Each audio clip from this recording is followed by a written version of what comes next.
When the last of the apprentices had left, Michelangelo sat on a stool before a drafting table in Sangallo's converted music room. The house was quiet. Sangallo sat before him tablets of the size they had used to sketch Rome 7 years before. "Tell me if I'm correct," said Michelangelo. "First, the Pope wants a walk-in tomb. Second, he wants the tomb to suggest that he will have glorified and solidified the church. Brought art, poetry, scholarship back to Rome. Here are my notebooks on ancient and classical tombs. Here is one of the first for Mausolus in 360 BC in Asia Minor. Here are my drawings of Augustus and Hadrian's tombs as described by the historians." Michelangelo studied the drawings closely. Sangallo in these drawings sculpture is used to decorate the architecture, to ornament a facade. My tomb will use the architectural structure merely to hold my sculptures. Sangallo stroked his mustaches, seemed surprised to find them so short. "Design a solid structure first, or your marbles will fall off." He excused himself. Michelangelo was left alone to pore over the drawings of gods and goddesses, allegorical figures, all overwhelmed by the structural mass. He would keep his tomb smaller, design the sculptures larger, so that they would dwarf the architecture. It was drawn by the time he put aside his pencils and charcoal. The sunless March morning sifted color into the room as though it were thin gray smoke. He made his way to the bed in the room next to Sangallo's son Francesco, climbed between the icy sheets. He slept a couple of hours, awoke refreshed, and walked to St. Peter's, overjoyed to see that it had been securely counterpropped. He went into the chapel of the kings of France to see his Pietà. Strong morning light was coming in from the high windows in the opposite wall, suffusing the faces of Mary and Jesus. The marble was alive with poignancy. Fragments of memory stabbed through him as he ran his fingertips over the two figures, the exquisitely polished marble warm and alive to his touch.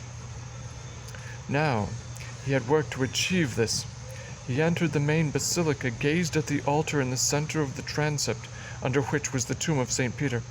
This was where the Pope wanted his tomb to be. He then walked about the ancient brick building, when its 100 columns of marble and granite forming the 5 naves, wondering where in the central nave, which was 3 times as broad as the others and rose to a timbered ceiling, there could be a place for Julius' tomb to join the other 92 popes buried there. He stopped in to visit with Leo Baglioni and learned that, although Cardinal Riario had missed the papacy, he was as powerful as ever because Julius was his cousin. Then he went on to the palace of Cardinal Giovanni de' Medici near the Pantheon. Cardinal Giovanni, plumper than ever, the cast in his eye more pronounced, had had good times with Cardinal Rovere while they were both in exile. Now Rovere was Pope Julius II, and Giovanni enjoyed his friendship. He was genuinely glad to see Michelangelo, to hear about the David. Giuliano entered the room, a full-grown man now, as handsome as the portraits Michelangelo had seen of Lorenzo's brother, after whom he had been named. And, for the first time that Michelangelo could remember, cousin Giulio greeted him without hostility. He too was changed. With Piero dead and Cardinal Giovanni head of the House of Medici, Giulio no longer feared that he would be repudiated. "Do I have your Grace's permission to speak of a delicate matter?" Michelangelo asked. Cardinal Giovanni still did not like delicate matters that were usually painful, but he granted Michelangelo permission to speak. "It is about Contessina. She suffers from the poorness of that little house, and almost no one dares visit or help her. We are getting money to her. If it would be possible, Excellency, to bring her to Rome, to her proper place." A flush rose slowly on Giovanni's cheeks. "I am touched by your loyalty to our house. You may be sure I have thought of this." "The Florentine council must not be offended," added cousin Giulio. "We are only now becoming friends with Florence again. If we hope to regain the palace, all of the Medici holdings—" Cardinal Giovanni waved a hand at him lightly. "All these things will be effected in good time. Thank you for calling, Michelangelo. Come as often as you can." Giuliano took him to the door. Out of eye shot of his brother and cousin, he seized his arm affectionately. "It is good to see you, Michelangelo, and good to hear you plead for my sister. I hope we can all be good to be together again." He stopped at the Bear Inn opposite his old rooms, rented an apartment at the rear overlooking at the Tiber and the Castel Sant'Angelo, where he could have quiet and privacy, neither being available in the San Gallo Palace. Then he went on to meet Balducci at the Trattoria Toscana. Almost automatically he had slipped into his old routine. He had had a magnificent fulfillment in the David, a public acceptance. He had a house and studio of his own, yet somehow as he walked the streets, their rough cobblestones not yet reset, he had the strange feeling that nothing had happened, nothing had changed. What kind of memorial could he design for Pope Julius II, with nothing to disturb his gaze but the muddy waters of the Tiber? He asked himself, "What do I want to carve? How many large figures can I use? How many smaller? What about the allegories?" The tomb itself did not take him long. 36 feet long, 23 feet wide, 30 feet high, the ground floor 13 feet, the first story, which would carry his giant figures 9 feet, the recessed third story 7 feet. Reading in the Bible he had borrowed from San Gallo, he found a figure vastly different from the David, but a figure that also emerged as a summit of human achievement and represented a model for man to seek in his own life. Moses, symbolizing the maturity of man, even as David represented man's youth. Moses, the leader of his people, the lawgiver, the bringer of order out of chaos, of discipline out of anarchy, yet himself imperfect, capable of anger, of weakness. Here was Lorenzo's half-man, half-god who had triumphed for humanity, codified for the ages the concept of a single God, helped to create a civilization. He was a loving kind of figure, not a saint, but a loving kind of figure. Moses could occupy one corner of the first story. For the opposite corner he thought of the Apostle Paul, about whom he had read when carving the saint for the Piccolomini altar. Paul, born a Jew, a well-educated, well-bred Roman citizen and student of the Greek culture, was also a lover of the law.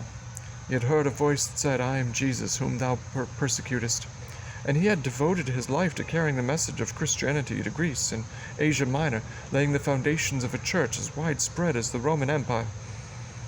These two would dominate the tomb. For other corners, he would find equally interesting figures to carve, 8 in all, massive in volume, 8 feet high, though seated.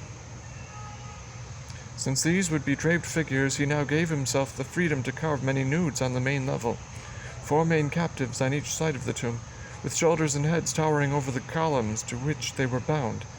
16 figures of all ages, built, spirit, caught in the anguish of the captured, the enslaved, the crushed, the dying.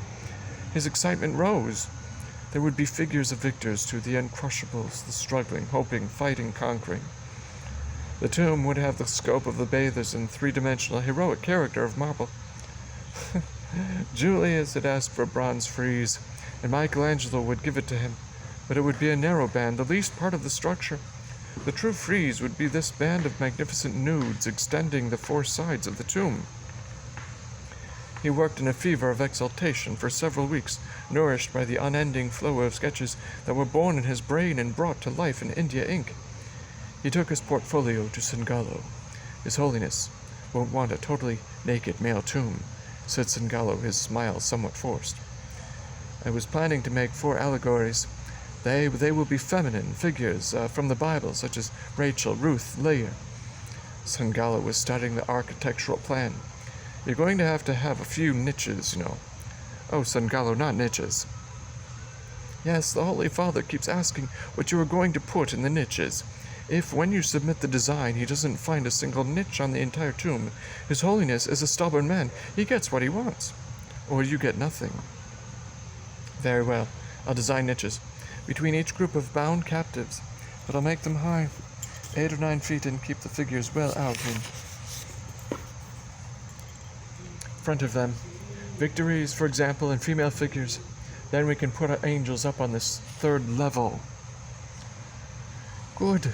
Now you're beginning to think the way the Pope does. But if Sangallo grew more excited with the mounting pile of sketches, Jacopo Galli grew increasingly quiet. How many figures will there be in all? Do you intend to set up a studio with helpers? Who is to carve these cherubs at the feet of the Victories? And remember, you told me you couldn't design convincing putti, yet I see a good many of them indicated. He searched Michelangelo's face with sunken, burning eyes. These angels holding up the Pope's sarcophagus. Do you recall your lamentations about carving angels? These are only rough sketches to please the Pope, to gain his consent. He brought Sangallo his latest drawing. The captives and Victories on the ground level rested on a platform of marble blocks, each richly decorated. Starting from the 2nd story between the Moses and Paul was a short pyramid form, an arched temple containing the sarcophagus, and hovering over it, 2 angels. He had designed the front in detail, indicating that the other 3 sides would carry out the Pope's concept of having the captured provinces represented, as well as homage to the arts.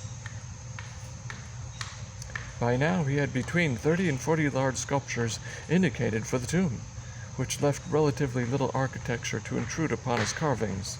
Sangallo was enthralled by the magnitude of his concept. It's a colossal mausoleum, exactly what the Pope envisaged for himself. I'll go immediately to make our appointment with the Holy Father. Jacopo Galli was furious over Signora Galli's protest. He called for a servant to get him up, wrapped him in warm blankets, and helped him into the library to study Michelangelo's drawings on the same antique desk where Michelangelo had written his sonnet to Alexander VI. His ill-suppressed anger lent him strength. He again seemed 7 feet tall. His voice, grown hoarse during his sickness, was burned clear. Even Brenio wouldn't have been this obvious. Why is it obvious? Michelangelo demanded haughtily. It will give me the chance to carve magnificent nudes, the like of which you've never seen. Galli cried. I would be the last to dispute that, but the good figures will be surrounded by so much mediocrity they will be lost. These endless chains of decorative sausages, for instance. They're rows of garlands. You are going to carve them yourself? Well, no, I'll be too busy. Are you going to sculpture these angels? I could make the clay models. And this figure of the Pope on top, you're going to carve that monstrosity? Michelangelo cried. You're being disloyal. The best mirror is an old friend. Why are you intruding a bronze frieze on an all-marble tomb? The Pope wanted it. And if the Pope wants you to stand on your head in the Piazza Navona on Shrove Thursday with your buttocks painted purple, you'll do that too?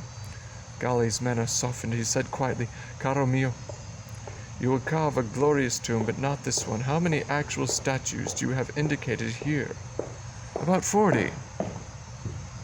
And you are dedicating the rest of your life to this tomb. Why must I? How long did you carve on the Bacchus? 1 year. The Pietà? 2. The David? 3. Then by the simplest arithmetic, these 40 figures on the tombs will take you between 40 and 100 years.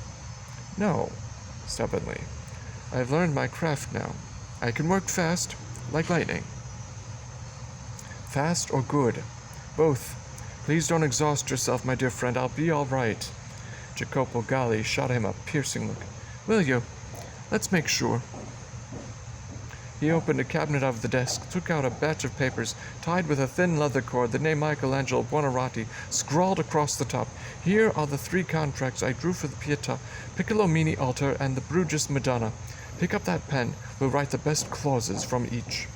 Signor Galli came to his side. The doctor ordered you not to get out of bed. You must conserve your strength. Jacopo looked up at his wife with a shy smile, asked, For what? This may be the last service I can render our young friend, and I cannot, in all conscience, let him go without it. He turned back to the contracts. Now, if I know the Pope, he will want the tomb completed immediately. Hold out for 10 years, more if you can. As for price, he drives a hard bargain because he wants his money to finance an army. Don't take a scudo less than 20,000 ducats. Michelangelo wrote as Galli dictated from the 3 earlier contracts. Suddenly Jacopo went deathly pale, began to cough, put the blanket to his mouth. 2 servants half carried him back to his bed. He gave Michelin Gallo a fleeting farewell, tried to hide the blood-stained towel, turned his face to the wall. When he again entered the Appartamento Borgia, Michelangelo was taken aback to find Bramante engaged in animated conversation with the Pope. He felt uneasy. Why was Bramante present at this hour appointed for the examination of the tomb drawings? Was he to have a voice in the decision? He and Sangallo knelt, were graciously received. A chamberlain set a table before Julius, who took the folio of sketches from Michelangelo's hand, spread them eagerly before him. Holy Father, if I may presume to explain. The Pope listened attentively, then brought his hand down sharply on the table. It is even more imposing than I had dreamed. You have caught my spirit exactly. Bramante, what do you say? Will it not be the most beautiful mausoleum in Rome? In all Christendom, Holy Father, replied Bramante, his green eyes boring into Michelangelo's. Buonarroti, Sangallo, informs me that you wish to choose the marbles yourself in Carrara. Only in the quarries can I be certain of getting perfect blocks, Holy Father. Then set out immediately. 1,000 ducats will be provided to you by Alamanno Salviati for the purchase of the stones. There was a moment of silence. Michelangelo asked respectfully, And for the sculpturing, Your Holiness? Bramante raised his eyebrows, threw a glance at Julius, which to Michelangelo insinuated, This stone carver does not consider it a sufficient honor to work in the service of Pope Julius II. He is grasping at this work for profit. The Pope thought for an instant, decreed, The papal treasurer that shall be instructed to pay you 10,000 ducats when the tomb is satisfactorily completed. Michelangelo gulped, heard Galli's voice crying, Do not take a scudo less than 20,000 ducats. Even that will be short pay for a task that will take 10 to 20 years. But how could he bargain with the Holy Father, demand double what the Pope had offered, particularly with Bramante standing by, a mocking expression on his face? The 1,000 ducats the Pope was advancing would barely pay for the major marble blocks and get them transported to Rome. But he wanted to carve these marbles. He needed the sculpture had to come first.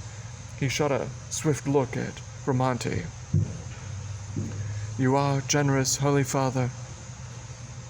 And now may I speak of the time for completion? If I could have a minimum of 10 years. Impossible, thundered Julius. It is my dearest wish to see the tomb completed. I will grant you 5 years. Michelangelo felt his heart plummet, the way it did when he had accidentally knocked off a piece of marble. 40 marble carvings in 5 years. 8 a year. His Moses could not be less than a year's work all by itself. Each of the captives and victors should have half a year to a year for full realization. The Apostle Paul. His jaw stiffened with the same obstinacy he had shown to Galli. One could no more bargain with the pontiff over time than over money. He would manage. It was not humanly possible to create the entire tomb with its 40 marble figures in 5 years. Jacopo Galli had been right about that. Then he would simply have to achieve the superhuman he had inside himself, the power of 10 ordinary sculptors, of 100 if necessary. He would complete the tomb in 5 years, even if it killed him. He bowed his head in resignation. All will be done, Holy Father, as you say, and now that it is arranged, could I presume to ask that the contract be drawn? What he heard in response was a peculiar silence. Bramante lowered his head into his bull-like shoulders. Sangallo was stony-faced. The Pope glared. After what seemed to Michelangelo a tortured time, Julius replied, Now that everything is arranged, I should like you and Sangallo to visit St. Peter's to determine the proper place for the tomb. Not a word about the contract. Michelangelo put his left hand across his chest, feeling in his shirt the paper Jacopo Galli had dictated to him. He kissed the Pope's ring, started for the door. The Pope called, One moment. He turned his hopes, flaring. I wish Bramante to accompany you, to give you the benefit of his advice. There simply was no room in the basilica, and no proper place for so imposing a marble tomb. It was obvious that his sculptures would be crowded in my pillars, without space around them in which to move or breathe. There would be no proper light from the small windows. At best, it would be a bulking obstacle, a hindrance to all movement in the basilica. He went outside, circled toward the rear where he remembered a half-completed structure outside the west apse. Sangallo and Bramante joined him before the 6-foot-high brick wall. What is this, Sangallo? According to my studies, there was an ancient templum probi here. Pope Nicholas V had it torn down and started a tribune to house a platform for the bishop's throne. He died when the building had reached this height, and it has been left this way ever since. Michelangelo jumped the wall, paced off the width and length. This could be a solution, he exclaimed. There would be space around the tomb on all sides. We could build the roof at the height we needed. Plaster the interior walls to set off the white marble. Put in windows for light. Break through the wall of the basilica for a square arch. It has the prerequisites, Bramante commented. No, decreed Sangallo. It would never be better than a makeshift. The roof would be too high for the width, and the walls would slant inward as they do in the Sistine. Disappointed, Michelangelo cried, but Sangallo, we can't use the basilica. Come with me. In the surrounding area, where a number of ill-assorted buildings, built over the centuries since St. Peter's had first been erected by Constantine in 319. Chapels, choirs, altars, a miscellany thrown up in total confusion of whatever material happened to be available. Black tufa, cream-colored travertine, dull red brick, peperino, speckled with dark lava and white limestone. For a tomb as original as the one you are going to create, said Sangallo, we must have a completely new building. The architecture of the building must be born of the tomb itself. Hope revived in Michelangelo's bosom. I will design it, Sangallo continued. I can convince His Holiness. Here on this eminence, for example, there is sufficient space. If we clear out these wooden structures and a couple of those decaying shrines, it would be visible from the city below. Michelangelo felt Bramante's eyes boring holes in his back. He spun around to his surprise. Bramante's eyes were sparkling with approval. Then you like the idea, Bramante? Michelangelo asked. Sangallo was completely right. What is needed here is a beautiful new chapel with all these surrounding impairments swept away. Sangallo beamed with pleasure.